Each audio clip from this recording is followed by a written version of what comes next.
Hello and welcome to the latest live stream for All Tech is Human. I'm going to be your MC, your host for the day. My name is David Ryan Polgar. I'm the founder and director of the nonprofit All Tech is Human. I'm sitting here in New York City, where our nonprofit is based. We are committed to really strengthening the responsible tech ecosystem so we can tackle these kind of wicked tech and society issues and co-create a tech future that is aligned with the public interest. What we're talking about today is really where are we headed in 2023. We're going to bring on a lot of different team members from All Tech is Human to have this discussion. Really excited to welcome Sandra, who joined on a few months ago with All Tech is Human, and then's here out of the kind of space that we have in Manhattan. So Sandra, welcome to our live stream.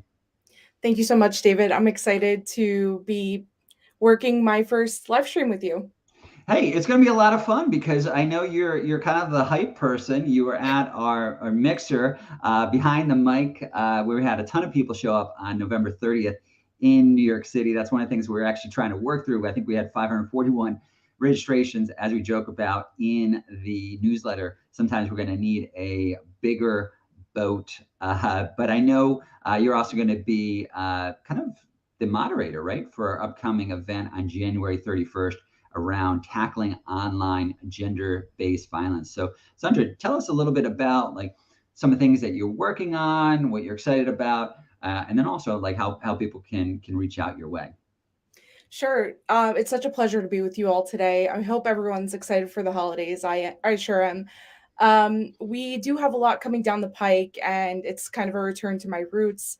I started my career in the government and think tank space, and it's really nice to kind of blend the tech work that we do with these really important topics and kind of get a feel for what the community wants to see from us. So that's really the intent for today. In January, we have just released an Eventbrite link. We will be working with the Web Foundation, Super Bloom, and Consumer Reports on an online gender-based violence event. It'll be at Consumer Reports Great Space in New York, right by the UN. So super relevant folks here will be in attendance. We're looking for subject matter experts, about 60. 60 is the target number. So if you know of anyone, please share the Eventbrite link that Josh will be circulating in the chat. I'll be moderating a panel with some great folks working in the space, familiar with the issues around tech facilitated gender-based violence. And then our partners, the Web Foundation and Super Bloom and Social Finance UK, will be doing a share out of their recent research that they were speaking about in the Internet Governance Forum. So look out for that, and great networking to follow, of course. So excited to share that with you all. In February 28th, the next big event will be the launch of our Tech and Democracy report. My colleague Kate Gwynn will be sharing about how that's been going and what we're looking forward to sharing with you in terms of content. To really celebrate that report, we're putting together a big Tech and Democracy Summit, and that will be in partnership with the Canadian Consulate on March 1st. So again, look out for that interest form. Let us know who you think should be in the room, if you should be in the room, if you should be in one of our panels. Our colleague Karina will be sourcing that information from you to make sure it's really a community-led effort. And finally, I would love to share that All Tech is Human is going to London mid-April, and we're super excited. It'll be sort of like a sister event to the Tech and Democracy Summit in the Canadian Consulate, and it'll be about 200 plus people on the 68th floor of the Shard. Really swanky, beautiful location, and we're crafting a list of about 10 partner orgs in the local London-based area. So again, look out for that interest form. I'll be keeping an eye on it, and I'd love to see you all there. And how do you prefer when people reach out your way? Because one of the reasons why we're kind of thrilled, to have you join our organization is we're always kind of jokingly saying that we're drowning in intelligence. And one of the reasons why I would say that to people is because the way we've structured All Tech is Human as a nonprofit is to have a significant amount of inputs, right? So we do these summits and a mixer and a Slack group that's grown to 4,600 people. And then a mentorship program through our job board, through emails, through all of these different kind of gatherings. We tend to kind of have like thousands of conversations, like literally like all these organizations, here's these white papers, here's these resources, here's these toolkits, right? So one of the reasons why we really wanted to kind of bring you on was around kind of knowledge management, specifically for organizations. So we've got a question submitted to us through Eventbrite in the sign up form where it said, how do you choose which organizations you partner and collaborate with? But I'll hit at that a little bit. But Sandra, to your point, frame it a little bit. Tell us a little bit about like your role kind of as the, leading the organizational relationships. Tell us a little bit about that and how you go about your job, and also like how other organizations kind of tuning in can reach out your way. Yeah, that's a great question and a really great framing for our intent for the year of 2023. I think when we go into 2023, All Tech is Human is really looking to be strategic about who we work with and what kind of work we can amplify through our great community. And it's growing globally with really great perspectives across the wicked problems associated with tech. So when we think about our criteria for partnerships, we really want to know if this is aligned with our key work streams, which is a dedication to convene stakeholders in the space, to have multidisciplinary education, and diversify the tech talent pipeline through mentorship and a talent pool and a great job board that our colleague Rebecca heads up, and the university ecosystem that we just put the first iteration out for you all. So when we think about this idea of partnership, we really want to make sure that it's aligned with those work streams and that it's an area we're exploring to amplify more work in. We also want to make sure that there are beneficial outcomes for our community in the future, and that we really can see a budding partnership moving forward, like a growing ability to keep going and make something recurring where our community can really benefit. Yeah, and I know this came up too. Selene, who we're going to bring on, one of our colleagues, really kind of went into good detail about this around even our org list. So you run our org list. We're over 500 organizations right now. This is something that came about through our first Responsible Tech Guide, our flagship resource that was originally released in September 2020 and gets a re-release, kind of like a update, really fixing it up and expanding it every September, along with kind of the online kind of aspects with that. And to your point, Sandra, yeah, we always look at ones of how easily can you get involved, right? Because there's a lot of advisory types of groups. Those are doing great work, but those aren't usually the ones that we tend to kind of partner with. We tend to want ones that really kind of activate the enthusiasm. In addition, I will say when we're thinking about strategic partnerships, we like to find organizations that can kind of complement some of our activities. So our strengths tend to be in the kind of very, very broad network that we attract across civil society, government, industry, and academia. So oftentimes we have the breadth, but then we partner with a group that adds the depth. In addition, I will say we tend to move quickly. At the speed of tech is something that we like to refer to at All Tech is Human, that works with organizations that can be agile and that sometimes can be more of a challenge with ones that tend to be more kind of heavily bureaucratic. For example, just looking at our 2022, we've had 4 reports, 4 working groups, and 12 in-person gatherings outside of the virtual gatherings that we've had, and all of our other kind of activities and a mentorship program, tech stewardship program. So in other words, we're moving quick. We like people who like to get on the bus with us as opposed to kind of watching it roll by. We try to kind of lower the gulf between tech innovation that's moving really quickly and tech consideration that can be frustratingly slow. That's the pain point that we're trying to solve. But Sandra, lastly, before we bring on our next kind of wild guest for this All Tech is Human telethon, I want to kind of ask you, what are you excited about for 2023? What do you kind of foresee in your role, and then what would you kind of say to anyone kind of watching of why you'd want them to reach out and what you're hoping to accomplish? Yeah, I would love to hear from you all. I'm reachable at sandra@alltechishuman.org. That's my email. I am really excited to leverage our collective intelligence. I think we're sitting on really important nuggets of information from every convening and working group and sort of effort that we've put out for the community. We have a lot that we can leverage for 2023 to continue growing this great movement. And so we'd love to hear from folks in the community. We want to build out these strategic partnerships in a really intentional way. And yeah, stay tuned for the rest of this great session so you can learn about how you can get involved or what's interesting and exciting for you. Great way. So I'm just going to bring on our next Thank guest. We got Rebecca and then Sandra. We're just going to say goodbye to you, but I know you're easily findable on Slack. So do Slack, Sandra. Hey, Rebecca, how's it going? Hi, it's great. How are you, David?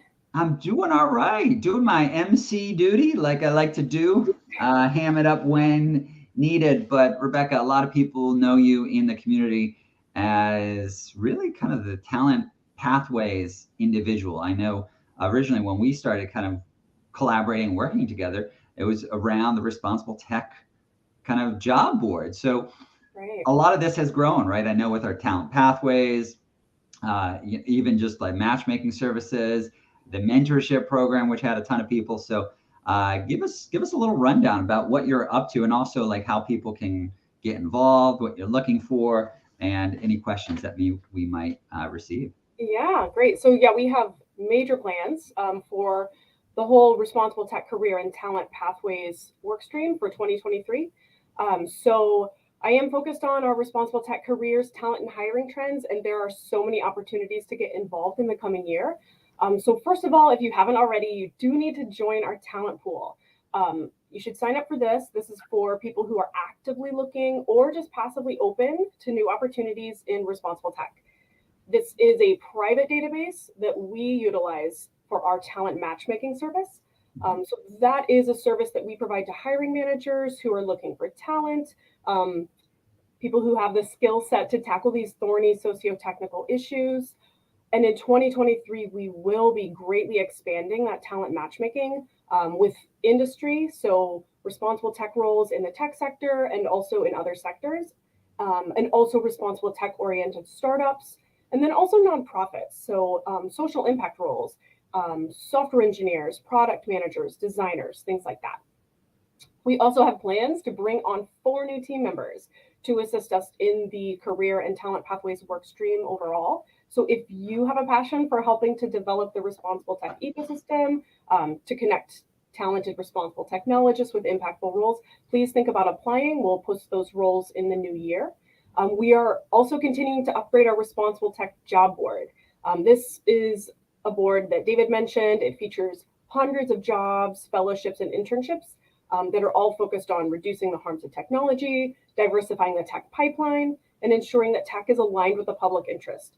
We have recently added a visa sponsorship category, and that provides information, at least for our US job seekers who might need visa support in the next role that they're pursuing. Another new resource we just released with the help of our newest team member, Selene Hernandez, we released phase 1 of our Responsible Tech University Ecosystem Map. So that was launched initially for our university ambassadors, which is another program that we have at All Tech is Human. We started with their input on the 80 plus universities that are represented in the program, and we wanted to detail all of the academic degrees, the certificates, research centers, faculty, student clubs, etc. At each of these universities, initially as an internal resource so that students who are interested in responsible tech could connect with each other on their own campuses, and could reach out to their peers or faculty or student clubs for support. But then we recognized that need to expand the resource and to share it with the wider responsible tech community. So we did release phase 1 last week. Take a look at that list and let us know if we missed any academic programs that you know of. And in 2023, our University Ambassadors Program will be seeing a major overhaul. So we're going to be transitioning into a more comprehensive global responsible tech university network. So this will incorporate student ambassadors, our university ambassador alumni, plus members of student clubs and faculty, like professors and researchers. We're working to connect the academic arm of the responsible tech ecosystem in our grassroots bottom-up way with careers in the space. We will be creating a report, so we're going to release that in the spring semester. So there are so many ways to get involved in that new initiative. You can look for that in the new year. And finally, if I have time, I'll mention one or two more things. We are in the midst of the fall mentorship program, which had a lot of interest. We had 543 people apply. The program has about 275 participants right now, and we will be opening up the spring mentorship program in April. So if you'd like to be involved, please sign up to our wait list. So we have a wait list on our website right now where you can sign up and receive a notification when we do open that up in April. And then the last thing, but by no means least, you can get involved with our upskilling initiative. So this is our tech stewardship practice program. And I have a question, Rebecca, that I'm going to bring on too. Maybe it'll be a good time for it since that is coming up, right? Oh, great. Our friend Mark, and Mark has been involved with Engineering Change Lab Canada, our partner on a tech stewardship practice program. You can see that on our website. So just a question, Rebecca, that I'll tilt over your way is Mark writes, hey, Rebecca, it would be great to chat about how to more directly link folks who have completed the tech stewardship practice program to our talent pool. Yeah, that's excellent. So yeah, our 12-week upskilling certification program that we're working on with Mark, once you complete that or at any point within that program, please do sign up for the talent pool. And it's something, we have a Slack channel for all the individuals involved in the practice program. And that is something that we can directly link people from that Slack channel so they can go right to the talent pool and sign up for that. We might even add a category to our intake form to note if you've taken the tech stewardship practice program and completed that as something for us to know as we're working to help fill these roles. So it's a great question. Love it.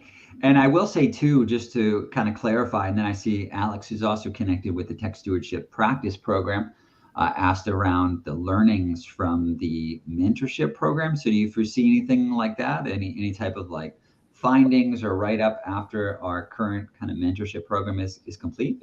Yeah, there's so many things we're learning so this is, we've done this a few times now. Each time we have gotten a little more hands-on with each of the programs. And one of the main learnings, one of the challenges that we have is because responsible tech is such a broad field, there are many subfields within it, that it's very challenging to make sure that everyone has, an incredibly meaningful connection with someone exactly within their subfield and their part of the world, and at their level of expertise that they're looking for. So that's one thing that we're really working on as we move forward is how to expand the program so that we have the ability to make, more like tightly matched pods. So that's something that we're kind of always working on. And the main way that we're able to do that is to try to expand the number of mentors involved. And people at every stage of their career can mentor people who are, coming up behind them. So I think it's something that if you're considering becoming a mentor, I would encourage everyone to think about how they can offer mentorship and perhaps sign up for that next time as well.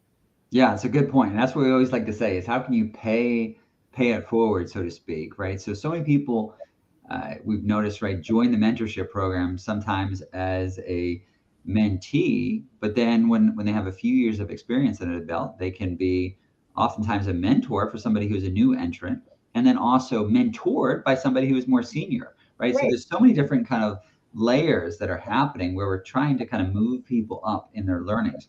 And one of the things we try to do, And we've seen that happen. Like some of our mentees from the first cohort are now mentoring and doing very well with that. Yeah.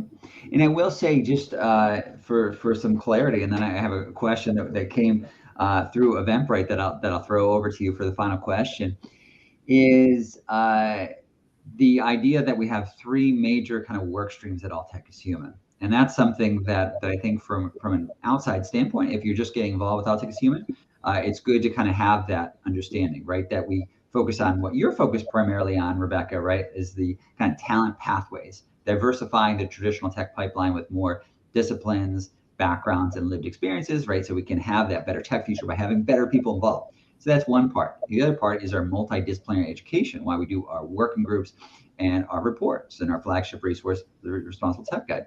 And then the other part, our multi-stakeholder convening and community building, why we have our Slack group, why we do our summits and our mixers. But lastly, before you head out for the day, what does success look like for All Tech is Human? That's an excellent question. So in my work, what I'm most focused on is trying to help people develop their careers in this space. Mm-hmm. We want people to go from being, their interest is piqued, or they've started volunteering, or they're considering a degree program or upskilling initiative. Taking people from that initial spark of interest and moving them into an impactful career in the space where they can make a difference and actually be doing this with their career for the rest of their lives. Well said, well said. So I'm just going to bring on Kate, who's going to be joining us. Hey, Kate, and we're just going to say goodbye to Rebecca for now. But again, find her on Slack. Hey, how's it going, Kate? How are you doing today? A little cold. I'm in Kansas today, and it's a little bit frosty. How are things in New York? It's starting to get, I think it's supposed to be snowing maybe in a couple days, but right now it's just kind of gross, as you know. You always got to wear like a lot of boots and get ready for the wind and all that good stuff. But Kate, what I'd love for you to kind of discuss, I know a lot of people reach out your way for office hours, right? So you kind of have the office hours with Kate. I feel like we need a nice logo with that, maybe with like a coffee cup or something. And what have you been learning through the office hours? And then also for people who might not know about the office hours, how do they get in touch with you to set that up? Absolutely. So my colleague Josh should be providing my office hours in the link and comments. So please feel free to reach out and schedule time with me to chat. And if my office hours don't accommodate to your time zone, please feel to reach out to me at Kate with a C at alltechishuman.org, and we can find a time that accommodates your schedule. And so going back to your question, David, of am I finding at office hours? So this is probably one of my favorite parts of my position, is being able to connect with our community members and hearing what people have to say. If you've been following All Tech is Human quite some time ago, when I first started here, one of my first live streams was looking at imposter syndrome. Mm-hmm. I don't come from a tech background. I have little to no technical skills.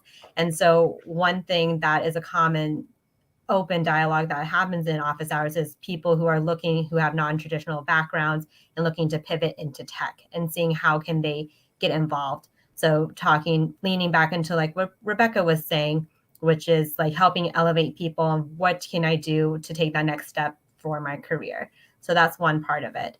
We also have a handful of people who are very eager to get involved, who have maybe a little more experience in the space and looking into the partnership side of things, or how can I share my expertise in giving back to the community, as you had mentioned, David, Mm-hmm. of sharing back with the responsible tech ecosystem. So as you can see, it all kind of starts to intertwine together and weave with my colleague Sandra's work, and then also with Rebecca's Tweed's work as well. And then one of the major things that people are looking into, aside from just like, how do I pivot into this space, is where do I even get started? Yeah. All Tech is Human. It's definitely one of the starting points, I would say, to like building out that network for myself. Before I was hired, I found All Tech is Human when the website, for all of who have been following for quite some time, when the website was completely different and the brand was very different. So it's been great. We're always improving, constant Absolutely. improvement. Thank you. Yeah. So it's been great to see it as like a passing person and just an observer as a Slack member, but then also being able to take that experience and being able to help that inform and navigate and build relationships with people in our community. Mm-hmm. Well, since you mentioned it, Kate, and then I do have a question from the community that I'll bring up, but you mentioned, right, the kind of less traditional tech background. And that's a really good point for us to underline here. Earlier this week, yesterday to be precise, we released our 10 principles of all tech is human. One of the key ones was that, technology is not just for technologists, right? These are social technical issues. Technology is affecting the human condition and the future of democracy. We should, to quote Elon Musk, let that sink in.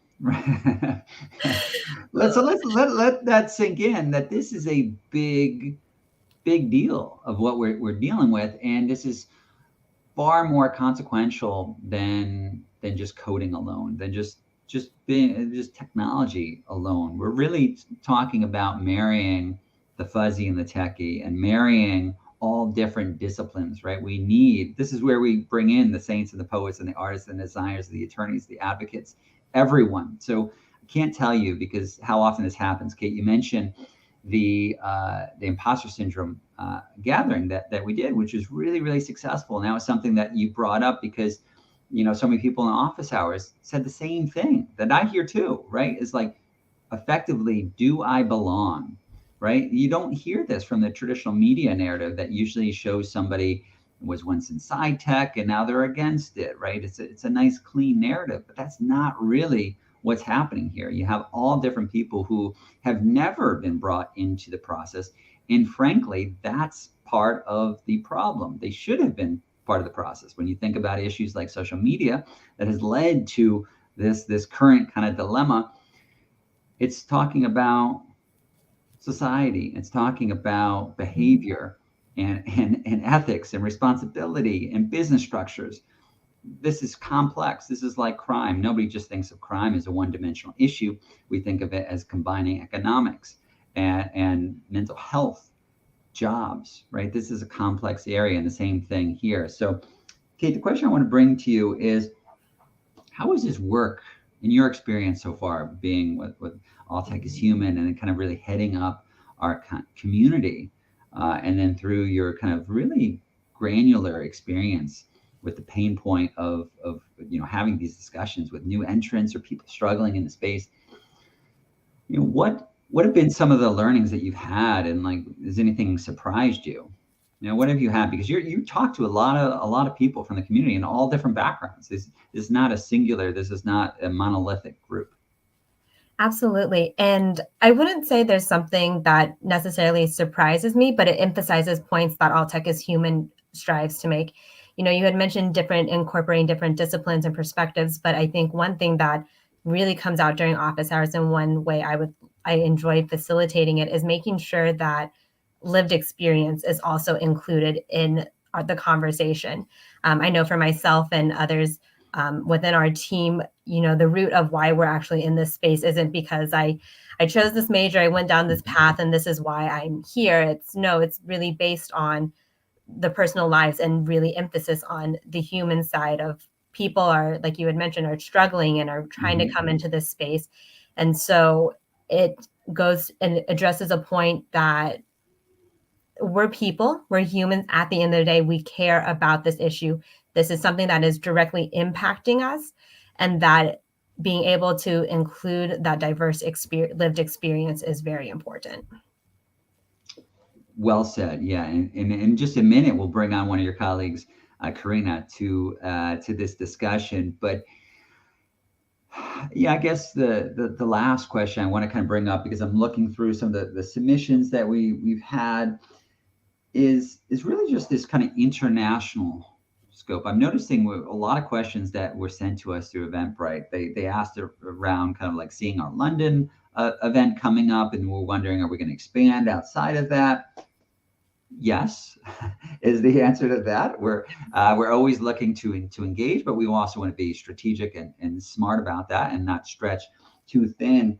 But also, where do you see the community going in terms of the global aspect?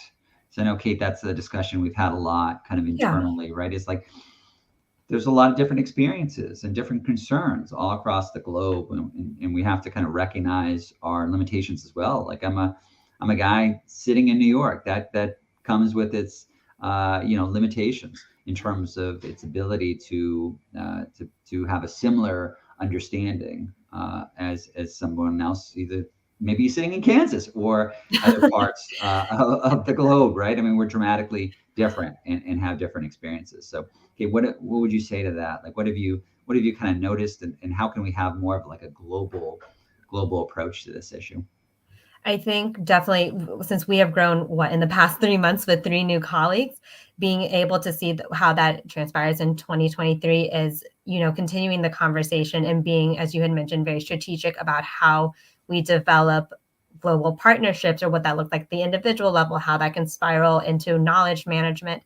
Our team, and you and I have, David, have really talked about recognizing that we are a New York-based American organization. And as you mentioned, even the differences between Kansas and New York can be even a huge change in perspective. And so we want to be very intentional and be conflict sensitive and also apply different conflict contexts and understanding of who we partner with, and also constantly having the conversation of how can we increase this conversation outside of the Western perspective as well too.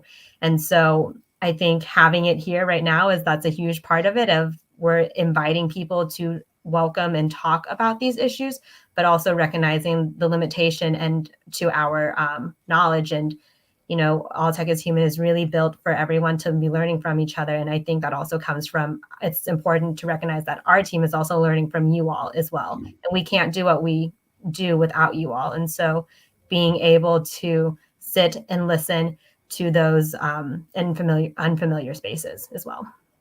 Well said, and a good way to kind of end it. But again, everyone kind of watching, please set up our office hours with Kate with the C.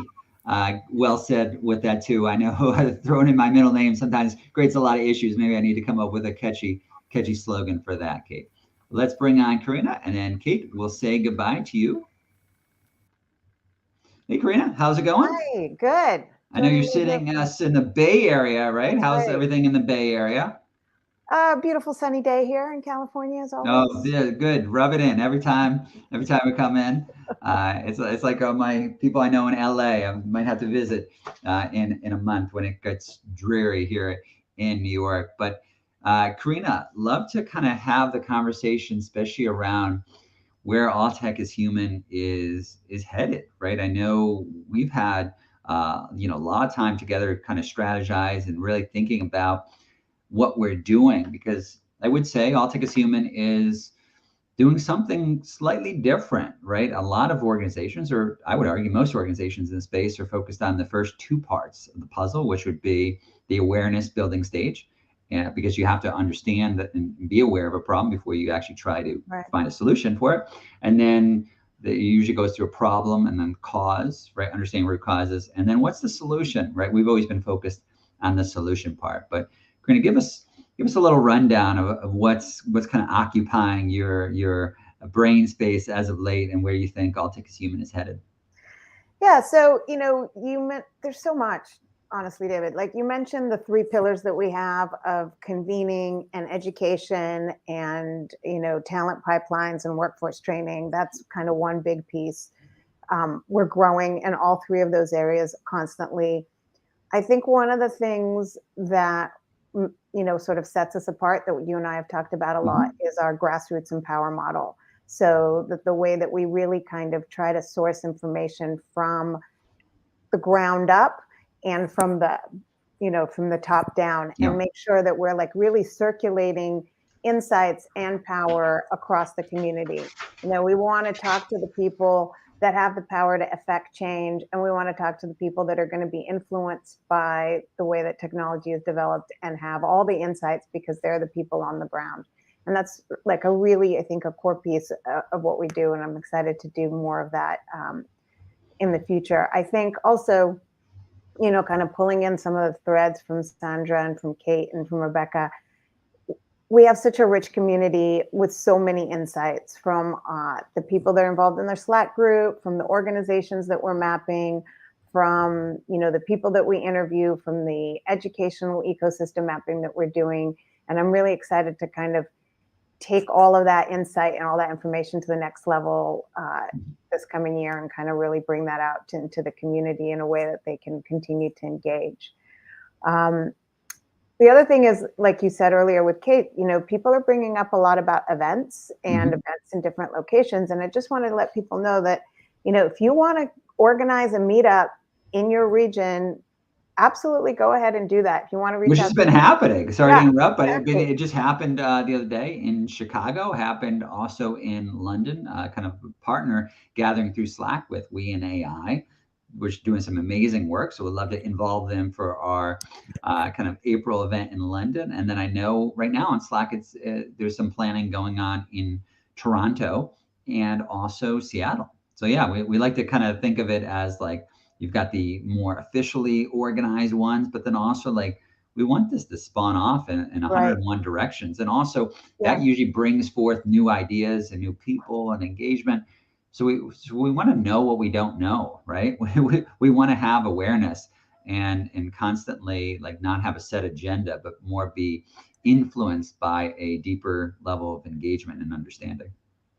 Yeah, and so on that note, I think Josh is going to be sharing the interest forms of two of our events that are coming up. The one in March on Tech and Democracy, that's going to be at the Canadian Consulate, and the one in April that is going to be in London. We're excited about both of those, and just want to say to the community, if you have ideas about panels or people or presentations or topics, please go ahead and submit that.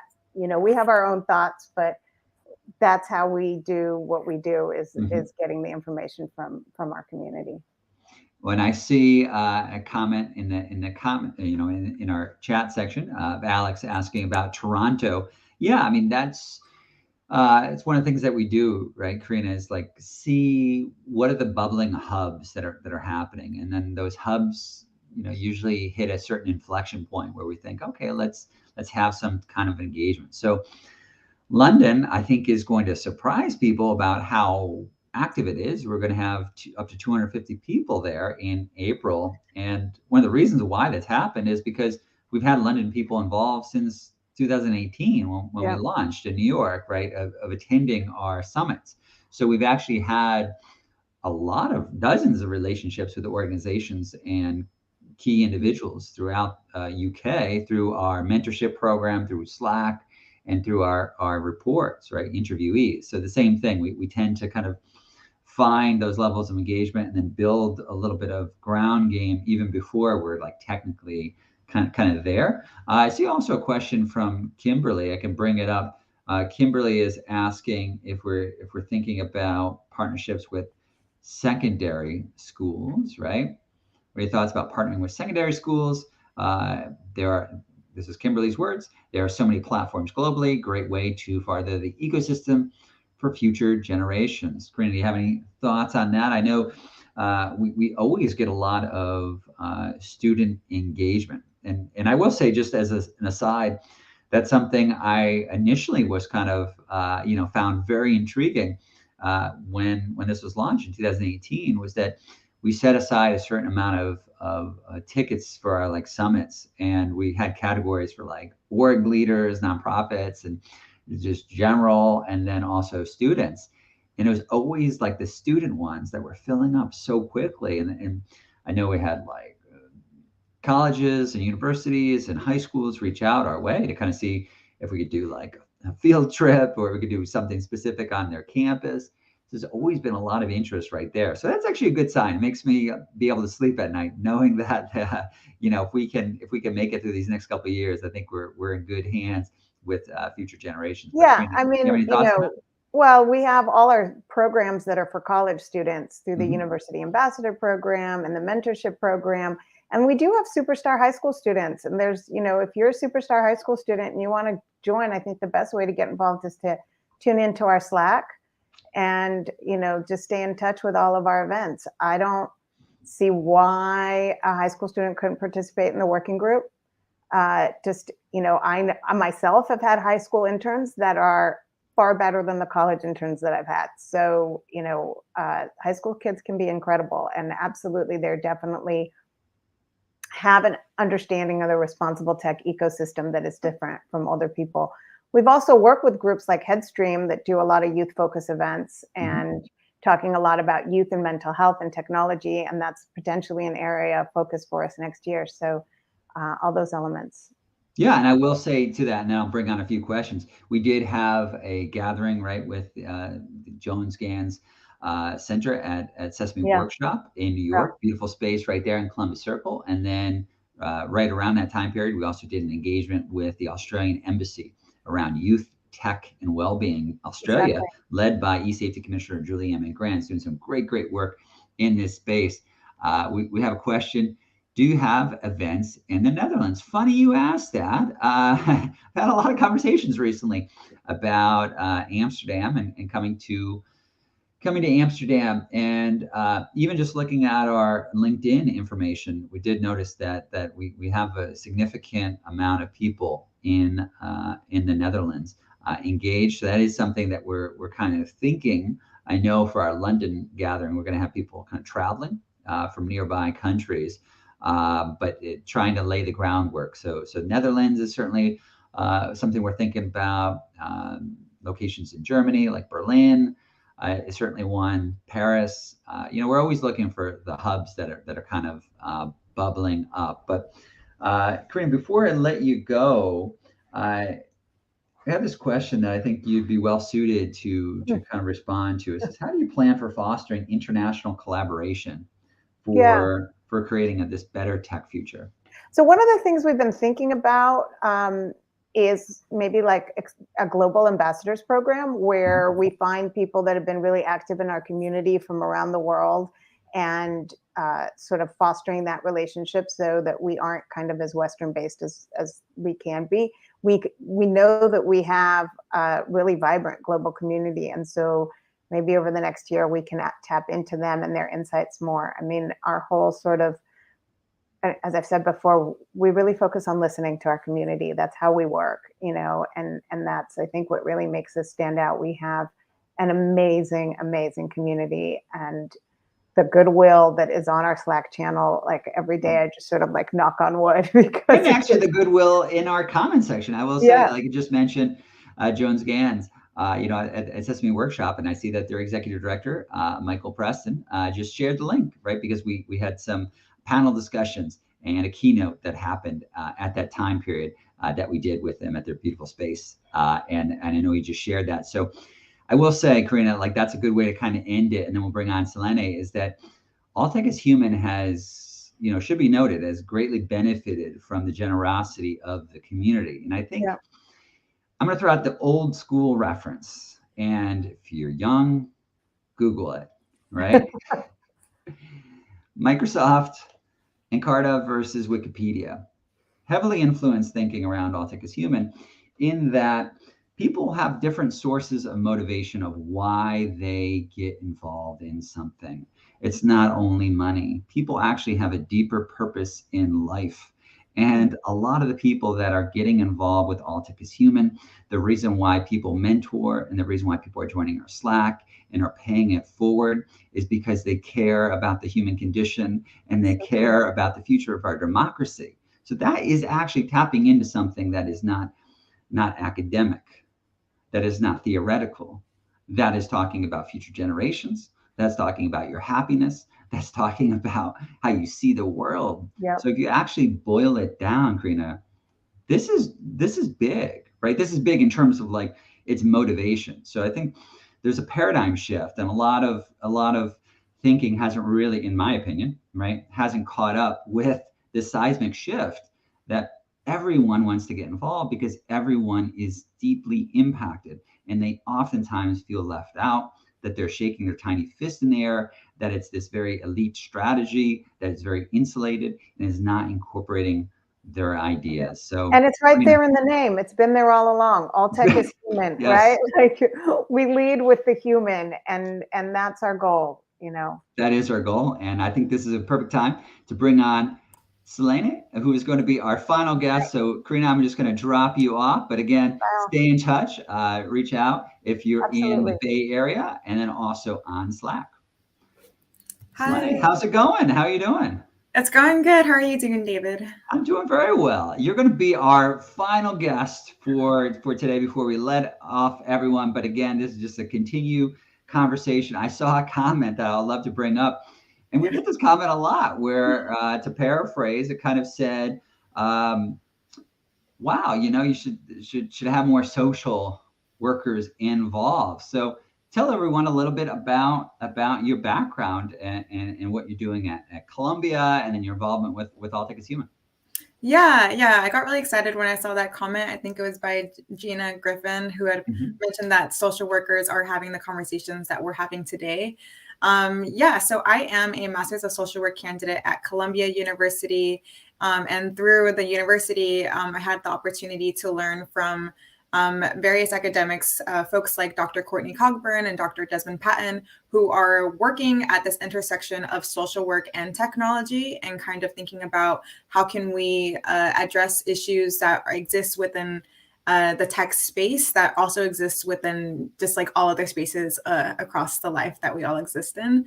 So they kind of introduced me to this intersection of social work and technology, and just made me recognize that the issues that social workers address can most definitely be like addressed as well within the tech space. So what attracted you to this space then, to kind of give people a start? And I say that too because I know a lot of times with some of the reports that we release and projects that we do, we're trying to really kind of humanize the issue a little bit, to show that it's like, there's so many different perspectives and there's so many different motivations and reasons why people are getting kind of inspired to shift their life. So like, tell us a little bit about like your journey. Yeah, so I am a proud daughter of immigrants, and one of the key things, I guess, like one issue that kind of like sparked my attention and curiosity with just learning more about responsible tech altogether was just, I guess, like the extent and impact of all the ways that we are surveilled by digital technologies, and specifically how immigrant communities are surveilled.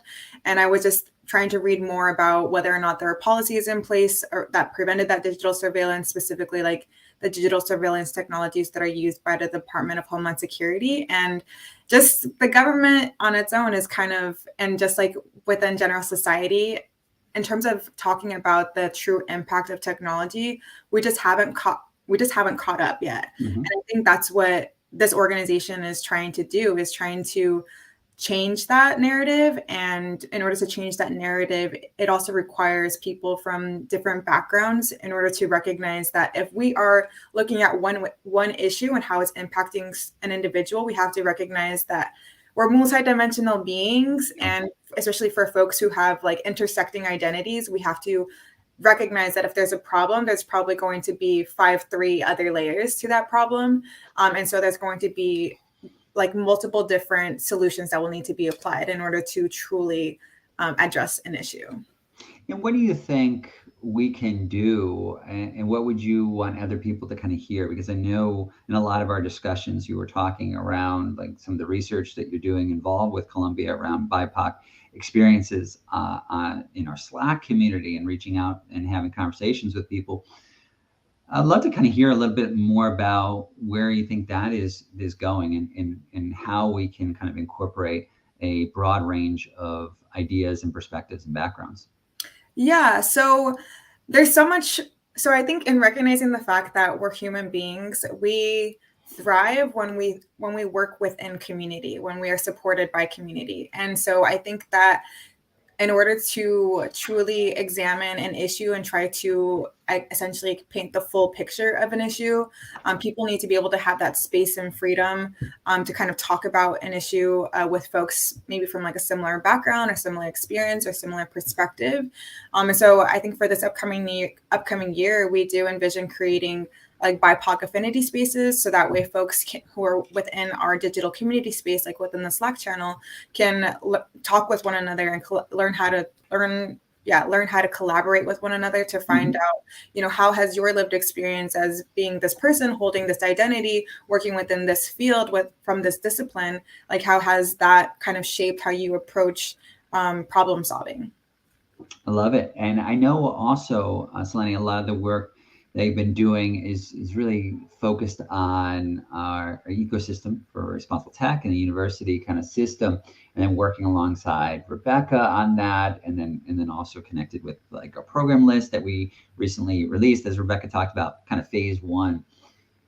Where would you like to see that head, or like in your experience, like where are you seeing a lot of this work going in terms of the need for university students? And I'll say that for giving it a little bit of perspective, as was mentioned right with Rebecca, we're talking about a Responsible Tech University Network to launch that in the new year that would combine kind of these curated programs, the university ambassador system that we have in 80 plus universities, and then also a curated list of kind of influential and active professors, and then lastly, student groups. But what have you noticed kind of in your experience that are some kind of pain points that you think we could do a better job with, kind of reducing? Yeah, so I think in thinking about like a core, I guess, goal of All Tech is Human is diversifying this tech space, and like specifically the responsible tech ecosystem. And I think within the position that I'm in, I think a lot about the how. So in my process of working on projects like the University Ecosystem Map, I've been thinking about, how can folks get connected to a program like these? Like, and thinking about the fact that we come from diverse backgrounds, how can, let's say, a first generation college student or first generation high school student who's about to enter college, how can they like confidently and comfortably navigate this space to learn about how they can apply their own lived experiences to tech issues? Mm-hmm. I do envision adding some additional resources to the university ecosystem map, such as a category about funding opportunities that can aid folks in either pursuing degree programs or pursuing certain certifications. I also just envision learning more about the folks who are doing research within academic spaces, and not just like professors and different faculty members, but also students, because I think just going back to points that were made earlier by my colleagues is that youth, just technology makes our experiences so different. And so even if we're just like a few years apart from someone, that few years really makes a big difference. So I would really love to see this university ecosystem map just foster a space for collaborations between students, faculty members, and just people across all ranges within the academic space. And I see a question, Selena, that would love to weave in, also from Mark. It said, regarding university engagement, these are his words, I think a big challenge opportunity is to knit together the many disconnected things that are always happening into a larger narrative that helps us achieve collective tipping points, right? So what would you say to that? Like, where would you, like right now, when engaging with other university students, what do you think their main sources of frustration would be? And I say this, earlier today, I received an email from an NYU student of saying, hey, just heard about All Tech is Human. How do I get more involved? Where do I start? What does this look like, right? So what have you noticed kind of in your experience? And then what can we do, to Mark's point, of like knitting this together in a common narrative? Yeah, well, I've noticed that within academic spaces, especially with folks that are just a bit younger and have yet to enter just the workspace, there can be this idea of like a linear path where, okay, if I want to go into tech, then I have to major in STEM, something related to STEM in order to get from point A to point B. And that in itself creates this culture where STEM folks are kind of separated from folks who are studying social sciences or coming from a humanities background. And so I do envision like our university ambassadors being in a way like serving as like community organizers who try to bridge that gap between those disciplines, because at the end of the day, all of those perspectives are needed because they all add something to the conversation. I think just starting with conversations could really lead to amazing things. I think so. And I think that's also a beautiful way to start kind of wrapping up the conversation together. Again, I want to thank everyone for joining us and then sending over their questions. And then also Our discussion today is made into a permanent video, so share it around if you know other people that are looking to learn more about the space and get involved. As was mentioned by Selene and everyone else, it's all different backgrounds. We see this even in the comments of all the different backgrounds kind of involved in this space. What we're trying to do is strengthen this overall ecosystem so we can tackle these hard problems and we can co-create. The co-creation depends on participation, right? Of being heavily participatory. And that's what we're trying to do. We're seeing some well wishes to 2023. So thank you all for tuning in. Selene, thank you for closing us out on a strong note. Again, stay involved with us. Go to alltechishuman.org. You see all of our links, such as our link tree, which leads you to all the places like our Slack group, the Tech Stewardship Practice Program, which is accepting new kind of members free for the All Tech is Human community until January 31st. And then our upcoming mentorship program, you can sign up for the waiting list right now. And we've got some of the events and gatherings as was mentioned, and look out for upcoming report on February 28th around tech and democracy. So Selene and everyone else, here's to a 2023. Let's have it be a responsible tech future, the one that we want and the one that works for everyone involved. So thank you all and have a great holiday season.